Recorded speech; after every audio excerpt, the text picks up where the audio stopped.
Já, það 1-1 niðurstaðan inn á JBO-vellinum. Hver bara svona þín sýn á leiknum? Vá, kaflaskiptileikur.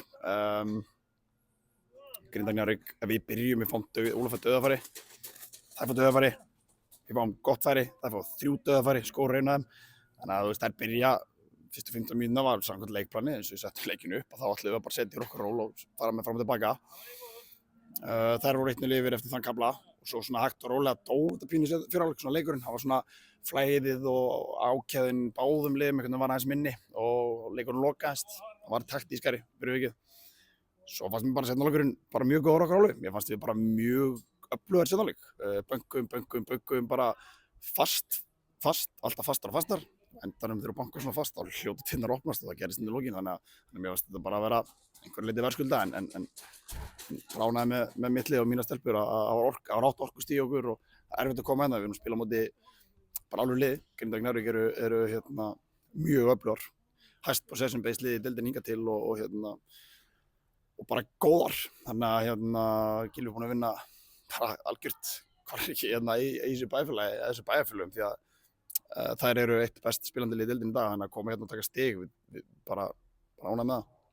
Svona svo segið þið voru svona böngu að tressilega undir lokinu og svo loksins náttúrulega datti það. Það er svo sem ekki hægt að segja að það hafi verið endilega ósanngjarnt að markið hafi komið á endanum, en hafðirðu einhvern tímann áhyggjur af því að það væri kannski einn af þessum dögum sem þetta væri ekki að fara þetta? Nei. Jú.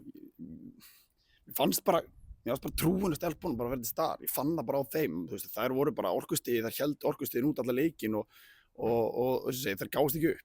Það er það sem ég tekur út úr þessu leik. Framistæðan í seinni hálfleik, mér fannst við á boltann í seinni hálfleik bara mjög góðar. Mér fannst við vera opnaðar, opnaðar þannig við vorum að fá færin. En við vissum það alltaf að þær eru stór hættulegar. Sofía á vinstri kantinum er bara ógeðslega góð. Tinna kemur inn á, Tinna er búin að vera frábær í sumar. Lilli Farkas þarf ekki mikið tíma og pláss til að skora mörkið. Ég veit allt um það, hún spilaði fyrir mig fyrra þannig að þú veist, hættuna þeirra þegar við vorum að stýra leiknum var alltaf staðar, en við kæfðum niður líka án boltans, þannig að mér fannst við stýra leiknum bara með án boltan og mér leið ekki eins og, þú veist, auðvitað þegar tími vinnur með þeim þegar það er 1-0 yfir. Mér leið samt alltaf eins og að meðan þessi trúverðist þar að við myndum jafna leik og í rauninni hefði við viljað fá 5 mínútur viðbót, þá hefði verið gaman að sjá hvað það gerst. Svona, ég horfði bara á frammistöðuna í þessum leik. Þetta er svona margt jákvætt og margt svona gott sem getur tekið með ykkur bara inn í framhaldið. Já, algjörlega. Þú veist, við vorum undir í fyrrháleiki á einhverju köflum með leiknum og þær hefði getað gengið frá þessu leik fyrstu 15 mínútum, sko. Þú veist, þær fengu 3-4 dauðafæri og skipa hjálpti okkur bara á floti og kafla í fyrrháleik.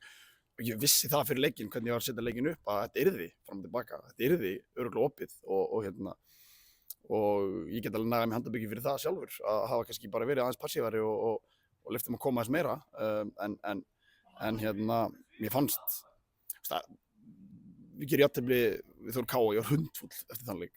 Ég er miklu brattari núna en mér fannst aftur trúin í leikmannahópnum, trúin í leikmönnum, trúin í liðinu að bara þrýsta á fullu, alltaf verið til staðar og við tökum það klálega með okkur í næsta verkefni því að ég ætla að spá því að það verði ekki mörg lýs að koma hérna á í þrústi í sumar.